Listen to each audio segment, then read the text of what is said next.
Alright, dalam episode ini kita akan belajar bagaimana menggunakan controller di dalam Laravel. Karena pada saat ini kita belum menggunakan controller sama sekali. Ya, mungkin Anda bertanya fungsi dari controller ini apa? Perhatikan, ketika kita masih mempunyai web simple seperti ini, memang mungkin Anda berpikir kita tidak membutuhkan controller. Tetapi, bayangkan ketika kita sudah berbicara tentang resource. Resource yang saya maksud adalah ketika ada create, read, update, delete yang biasa dikenal dengan CRUD. Nah, bayangkan ketika kita mempunyai root itu dan kita masukkan semua logic dan cara-caranya di sini, itu akan membuat web.php ini akan menjadi besar. Artinya akan sulit di maintenance. Nah, inilah fungsi dari controller di mana root ini hanya berfungsi untuk menghubungkan view dengan controllernya. Kurang lebih seperti itu. Jadi, hal yang kita lakukan ini sebenarnya tidak apa-apa, tapi kurang baik saja. Nah, sekarang saya akan menunjukkan kepada Anda bagaimana cara kita membuat controller. Pertama, perhatikan kita mempunyai ada homepage, about, contact, dan galeri. Sebenarnya kita bisa membuat satu controller di sini. Misalnya itu page controller. Tetapi best practice-nya adalah satu root itu adalah satu controller. Nah, tetapi ketika kita berbicara tentang root yang bersifat resource, tidak mesti. Contohnya, kalau kita berbicara tentang resource CRUD, ada create. Ya kan, ada lagi update, ada store, edit, update, dan juga delete. Ada lagi index, yaitu untuk menunjukkan semua datanya. Ini untuk menghapus, ini untuk mengupdate, dan ini untuk view-nya, dan ini untuk view create-nya. Nah, kalau begini, ini akan dimasukkan ke dalam satu controller. Tapi karena mereka ini berbeda, sebaiknya memang kita pisah controllernya. Mana tahu suatu saat nanti content about ini mau dibuat dynamics, jadi sehingga kita tidak mengganggu page lain seperti kontak dan galeri. Nah, untuk itu Anda akan lihat pada app di sini akan ada HTTP, di sini akan ada controllers folder. Dan di dalamnya adalah abstract controller, di mana ketika kita membuat controller, kita akan extend dia ke dalam controller ini. Contohnya begini, saya buat home controller, ya, .php misalnya. Kemudian di sini kita buat namespace-nya itu sesuai folder yang kita ada di sini, yaitu adalah app HTTP controller.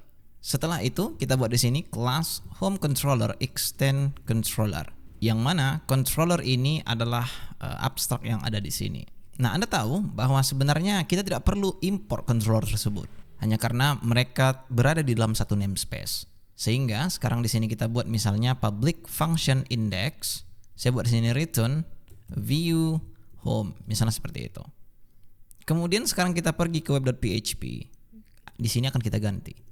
Ya, kita buat di sini misalnya itu home controller. Kemudian kita buat di sini itu index.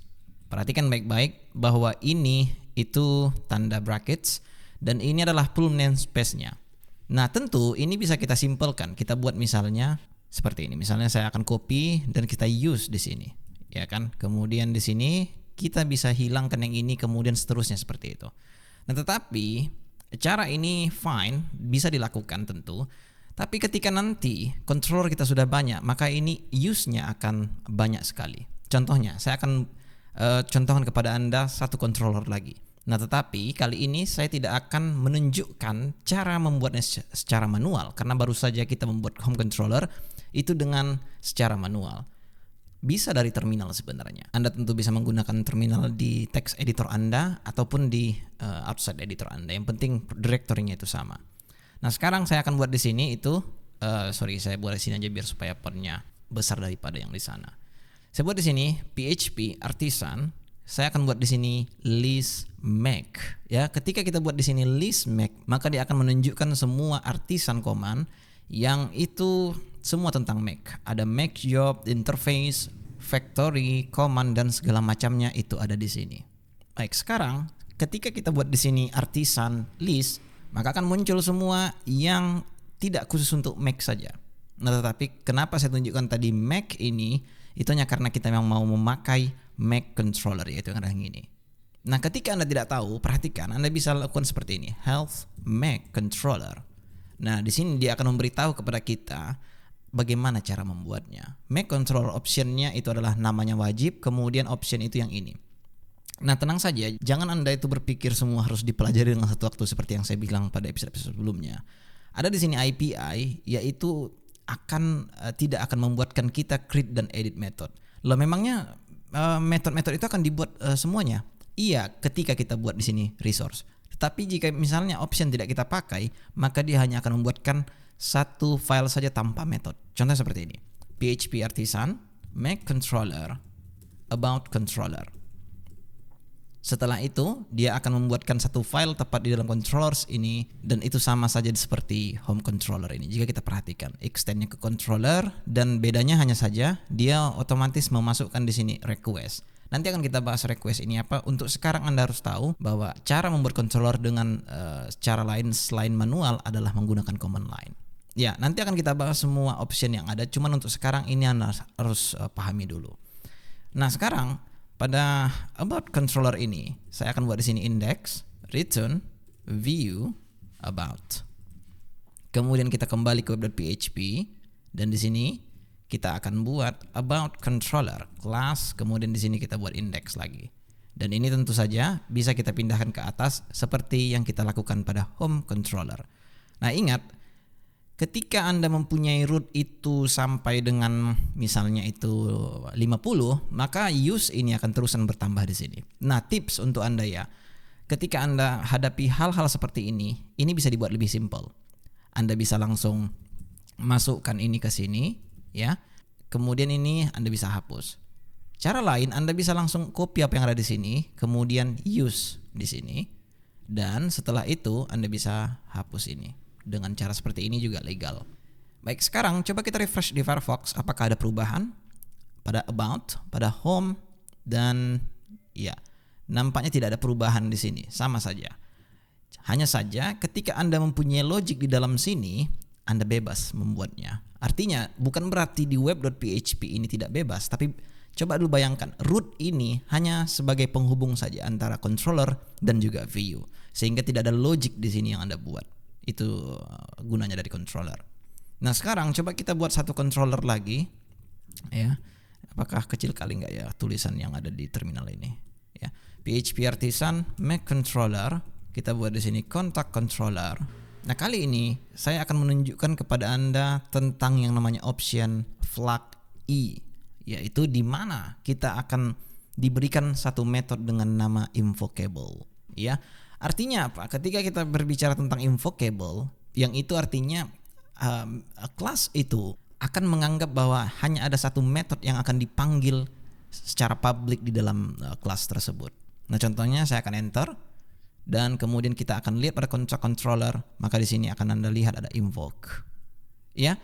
Nah, kapan biasanya invoke ini dilakukan? Ya, contohnya yang sering saya lakukan itu adalah di dashboard. Kemudian juga di home controller.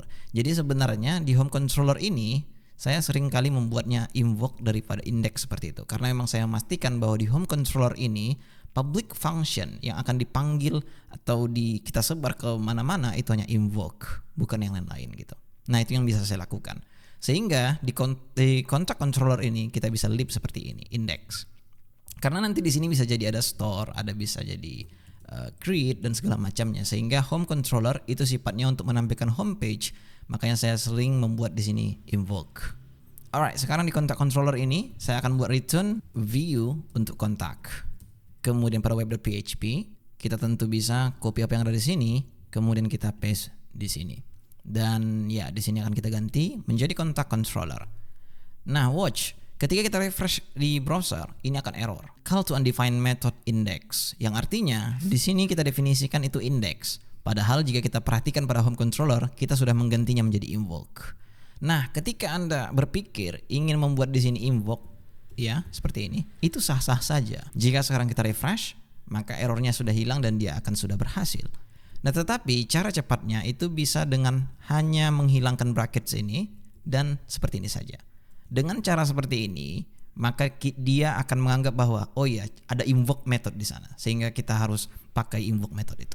Kurang lebih seperti itu. Tetapi itu kembali ke preference masing-masing. Ada personal yang ingin eksplisit, ya dia buat seperti ini, ya invoke seperti yang tadi. Tapi saya pribadi lebih suka dengan cara lebih singkat, dan saya juga mengetahui bahwa memang invoke itu hanya satu metode yang ada dalam control, sehingga saya mengerti bahwa seperti ini ceritanya, berarti di sana ada metode invoke, kurang lebih seperti itu.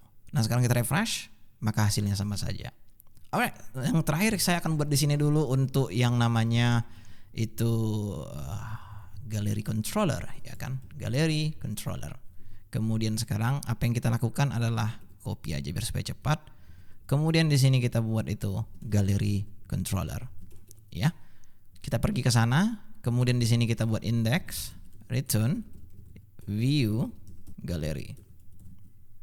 Alright, sekarang kita refresh. Dan sekarang semua page kita sudah dirender menggunakan controller, ya. Oh, about apa ini? Ya di sini masih home, harusnya di sini about. Refresh, yes, di sini sudah about. Alright, saya rasa Anda sudah mengerti di sini ya bagaimana cara menggunakan controller. Ya ini sangat mudah sekali harusnya ya untuk dipahami. Dan di kedepannya kita akan mempelajari lagi jauh lebih dalam tentang controller ini. Bagaimana cara kita membuat resource atau CRUD ya, karena ini sangat penting sekali untuk dipelajari apalagi kita belajar tentang Laravel. Alright, sampai jumpa di episode selanjutnya.